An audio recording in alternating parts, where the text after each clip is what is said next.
नमस्कार दोस्तों, मैं वैभव और आप देख रहे हैं श्री राधे स्टडीज़ में ईयरली करंट अफेयर कोर्स की सीरीज़ में पहला वीडियो। इस वीडियो में हम लोग केंद्र सरकार एवं नए मंत्री व नए मंत्रालय के बारे में जानकारी को इकट्ठा करेंगे। इस सीरीज़ में हम लोग कुछ अन्य भी टॉपिक्स पे बात करेंगे। आप यहाँ पे देख सकते हैं कि किन किन टॉपिक्स पे हम इस वीडियो की सीरीज़ में बात करने वाले हैं। ये सभी जो टॉपिक्स हैं ये जनवरी 2021 से लेकर के दिसंबर 2021 तक की सभी इवेंट जितने भी संभावित टॉपिक्स बन सकते हैं उन सभी को मैंने एक कलेक्टिव वे में आपके सामने रखने के प्रयास किया है।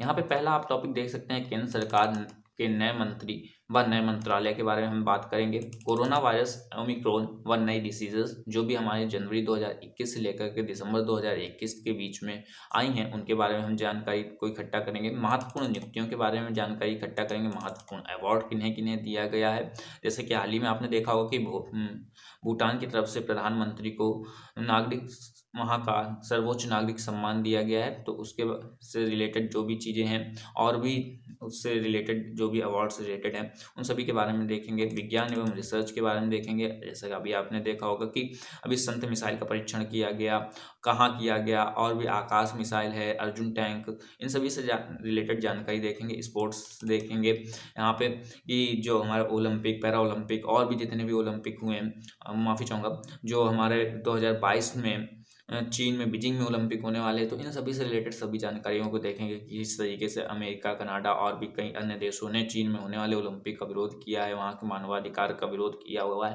ठीक है, तो उन सभी से रिलेटेड जानकारी को यहाँ पे देखेंगे। जितने भी साल में इंपॉर्टेंट हुए हैं इवेंट उन सभी के देखेंगे। ठीक है, महत्वपूर्ण पुस्तकों के बारे में देखेंगे, कौन सी नई पुस्तकें आई हैं, कौन उनके लेखक हैं। इंडेक्स के बारे में देखेंगे, जो भी इंडेक्स सूचकांक जारी किए गए उनके बारे में देखेंगे। डिफेंस के बारे में देखेंगे, जो भी हमारे डिफेंस से रिलेटेड अपडेट्स आई हैं उनके बारे में हम लोग कलेक्शन करेंगे। महत्वपूर्ण निधन के बारे में देखेंगे, जो भी महत्वपूर्ण निधन हुए हैं उनके बारे में देखेंगे हम लोग। महत्वपूर्ण योजनाएं देखेंगे, जो भी हमारे वर्ष 2021 के में महत्वपूर्ण योजनाएं लागू की गई उनके बारे में देखेंगे।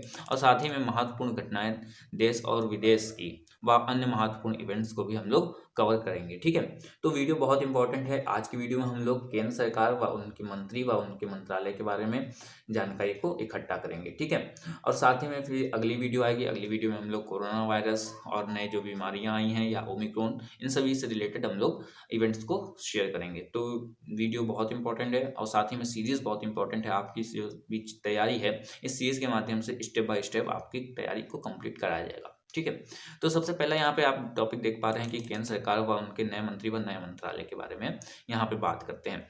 यह बदलाव वर्ष 2021 में जुलाई के समय में किया गया था, जिसमें केंद्र सरकार ने 12 मंत्रियों को उनके पद से इस्तीफा देते हुए कई अन्य मंत्रियों को नियुक्ति किया व अन्य मंत्रियों जितने भी थे उनके जो भी पद होते हैं उनको बदला है। ठीक है, तो वो पद क्या है और कब, अब किसके पास कौन सा मंत्रालय है, इसे यहाँ पे हम लोग देखने वाले हैं। प्रधानमंत्री नरेंद्र मोदी, आपको पता है कि देश के प्रधानमंत्री कौन है, नरेंद्र मोदी। नरेंद्र मोदी के पास में प्रधानमंत्री, ministry of person, public grievance and pension, atomic energy, department of space, policy issue, और जो मंत्रालय किसी को नहीं दिए गए हैं वह मंत्रालय प्रधानमंत्री के पास में है। राजनाथ सिंह के पास में डिफेंस मिनिस्ट्री है। अमित शाह के पास में होम मिनिस्ट्री और सहकारिता मिनिस्ट्री है। सहकारिता मिनिस्ट्री के लिए आपको यहाँ पे याद रखना है कि यह पहला मंत्रालय लॉन्च किया गया है इस बार वर्ष 2021 में जुलाई में, और सबसे पहले मंत्री इस मंत्रालय के मंत्री कौन बन गए हैं, अमित शाह बन गए हैं। अभी अगला देखते हैं अगले क्या है हमारे, कौन कौन से नए मंत्रालय और हमारे मंत्री हैं। तो Nitin Gadkari road transport and highway ministry इनके पास में है। निर्मला सीतारमण के पास में finance ministry, corporate affairs ministry है। नरेंद्र सिंह तोमर के पास में agriculture and farmers welfare ministry है। जयशंकर प्रसाद के पास में, माफ़ी चाहूँगा, जयशंकर जी के पास में एक्सटर्नल अफेयर्स मिनिस्ट्री है। अर्जुन मुंडा के पास में ट्राइबल अफेयर्स मिनिस्ट्री है। स्मृति ईरानी के पास में women and child development ministry है। पीयूष गोयल के पास में commerce and industry, consumer affairs and food and public distribution, textile ministry है। धर्मेंद्र प्रधान के पास में एजुकेशन स्किल डेवलपमेंट मिनिस्ट्री है। नारायण राणे के पास में माइक्रो और small and medium enterprises ministry है। सर्वदानंद सोनेवाल के पास में ports, shipping and waterways ministry है। आयुष मुख्तार अब्बास नकवी के पास में माइनॉरिटी अफेयर्स मिनिस्ट्री है। वीरेंद्र कुमार के पास में social justice and empowerment ministry है। गिरिराज सिंह के पास में rural development and Panchayati Raj ministry है।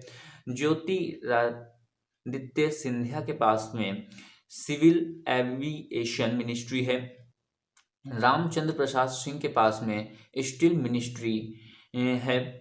और अश्विनी वैष्णव के पास में railway, communication, electronics and information technology ministry है। पशुपति कुमार पारस के पास में फूड प्रोसेसिंग मिनिस्ट्री है। गजेंद्र सिंह शेखावत के पास में जल शक्ति मिनिस्ट्री है। किरण रिजिजू के पास में लॉ एंड जस्टिस मिनिस्ट्री है। राजकुमार सिंह पावर के पास में न्यू एंड रिन्यूएबल मिनिस्ट्री है। हरदीप सिंह पुरी के पास में पेट्रोलियम एंड नेशनल गैस और housing and urban affairs ministry है। मनसुख मांडविया के पास में हेल्थ एंड फैमिली वेलफेयर और साथ ही में केमिकल एंड फर्टिलाइजर मिनिस्ट्री है। भूपेंद्र यादव के पास में environment, forest, climate, labour and empowerment ministry है।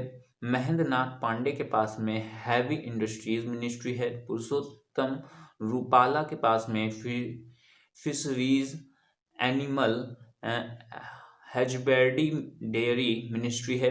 जी किशन रेड्डी के पास में culture, tourism, north east development ministry है। और साथ ही में अंतिम मंत्रालय जो है हमारा अनुराग ठाकुर के पास में information and broadcasting, youth and sport ministry है। तो ये जो हमारे मंत्री हैं ये कैबिनेट मंत्रियों की लिस्ट है। कैबिनेट मंत्रियों के पास में कौन कौन से मंत्रालय है ये यहाँ पे आपको बताया गया है।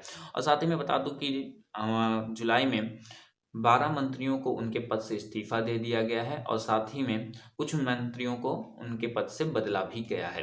तो वे 12 मंत्री कौन कौन से जिन्हें उनके पद से इस्तीफा दे दिया गया है, तो यहाँ पे आप देख सकते हैं रविशंकर प्रसाद, प्रकाश जावड़ेकर, थारचंद्र गहलोत, रमेश पोखरियाल, हर्षवर्धन जो कि पहले हमारे उसमें मंत्रालय में थे, इनके पास स्वास्थ्य मंत्रालय था।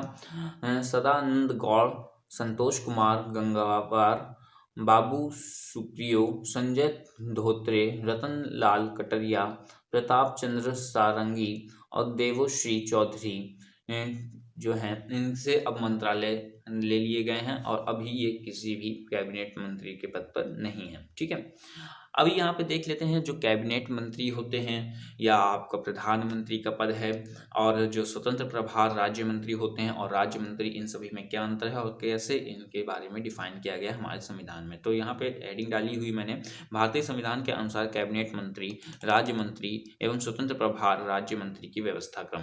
भारतीय संविधान में भाग 5 जिसे हम लोग संघ के बारे में जानकारी हमें यहाँ से मिलती है, में राष्ट्रपति, उपराष्ट्रपति, प्रधानमंत्री, संसद, सर्वोच्च न्यायालय व महा न्यायवादी की व्यवस्था के क्रम में हमें जानकारी मिलती है। अनुच्छेद 52 से लेकर के 61 तक की राष्ट्रपति के पद, कार्यकाल व शक्तियों के बारे में हमें जानकारी मिलती है। अनुच्छेद 62 से लेकर के 73 तक की हमें उपराष्ट्रपति के पद के कार्यकाल व उसके शक्तियों के बारे में जानकारी मिलती है। अनुच्छेद 74 में मंत्रिपरिषद के व्यवस्था क्रम के बारे में जानकारी मिलती है। अनुच्छेद 75 में प्रधानमंत्री के कार्यकाल व उनके पद व शपथ, नियुक्ति, अन्य जानकारियां हमें मिलती हैं। ठीक है, यहाँ पे हमने जो भी आज के पाठ पढ़ा वह अनुच्छेद 74 से रिलेटेड है। तो अनुच्छेद 74 से रिलेटेड जानकारियों का हम लोग थोड़ा विस्तार से समझ लेते हैं। अनुच्छेद 74 में के अनुसार मंत्रिपरिषद एवं कैबिनेट मंत्री का गठन प्रधानमंत्री की सलाह पर राष्ट्रपति की नियुक्ति द्वारा किया जाता है। मंत्रिपरिषद के सभी मंत्री राष्ट्रपति के सम्मुख शपथ लेते हैं। मंत्रिपरिषद के किसी भी मंत्री को अगर अपना त्याग पत्र देना होता है तो वह अपने राष्ट्रपति को ही त्याग पत्र देता है और यदि किसी भी मंत्री को हटाना होता है तो वह उस मंत्री को राष्ट्रपति, प्रधानमंत्री की सलाह से उसे हटा भी सकते हैं। और साथ ही में यहाँ पे आप देख सकते हैं अंतिम पॉइंट क्या है, भारत के संविधान में किसी भी अनुच्छेद में कैबिनेट मंत्री के गठन के कोई भी जानकारी नहीं दी गई है। हालांकि ये एक असंवैधानिक गठन है जिसे संविधान 44वें संविधान संशोधन में जोड़ा गया था। तो दोस्तों आशा करूँगा कि आपको सभी जानकारियाँ समझ में आई होंगी, और जो भी मैंने आपको यहाँ पे पैनल पे पढ़ाया हुआ है, तो इसके लिए आप अगर पीडीएफ को डाउनलोड करना चाहते हो तो निश्चित तौर पे आपको डिस्क्रिप्शन में लिंक मिल जाएगा वेबसाइट का, वहाँ से आप जाएंगे, विजिट करेंगे। यहाँ पे आप जैसे इस पैनल पे विजिट करेंगे तुरंत आपको यहाँ पे स्क्रॉल करिएगा तो यहाँ पे आपको डाउनलोड करने का ऑप्शन मिल रहा है, यहाँ पे आप क्लिक करेंगे तो आपकी फाइल जो है आपके फ़ोन में डाउनलोड हो जाएगी। तो चलिएगा अभी वीडियो को समाप्त करते हैं। वीडियो को समाप्त करने से पहले आज के टुडे बूस्टर पॉइंट देख लेते हैं और फिर हम वीडियो को समाप्त करते हैं। वक्त से लड़कर जो नसीब बदल दे, वक्त से लड़कर जो नसीब बदल दे, इंसान वही जो तकदीर बदल दे। कल क्या होगा कभी ना सोचो, कल क्या होगा कभी ना सोचो, क्या पता कल वक्त खुद की तस्वीर बदल दे। तो दोस्तों अभी आपको कल के बारे में नहीं सोचना है कि कल क्या होने वाला है, और भी जो भी चीज़ें हैं आपको ज़्यादा कल के बारे में नहीं सोचना होता है, ठीक है। और आज जो करना है, आज जो हमारा कर्तव्य है, आज हमें वो करना है। और रोज़ सुबह उठ करके अपने प्लान बनाइए कि आज मुझे ये चीज़ हमें कंप्लीट करनी है, इतना टारगेट मुझे कंप्लीट करना है। और उस टारगेट को कंप्लीट करने के लिए आज की पूरी जी जान, पूरी मेहनत के साथ में आप उसके लिए लगन से संघर्ष करिए। निश्चित तौर पे आपकी ज़िंदगी धीमे धीमे बदलती चली जाएगी, ठीक है। तो चलिएगा फिर किसी अन्य वीडियो में मिलते हैं, और साथ ही में इस सीरीज को कंटिन्यू रखिएगा। और अगर वीडियो पसंद आती है, चीज़ें समझ में आती हैं, तो वीडियो को निश्चित तौर पे अपने दोस्तों के साथ में शेयर करिए ताकि वे भी हमसे जुड़ सकें। चलिएगा मिलते हैं अन्य किसी वीडियो में। धन्यवाद।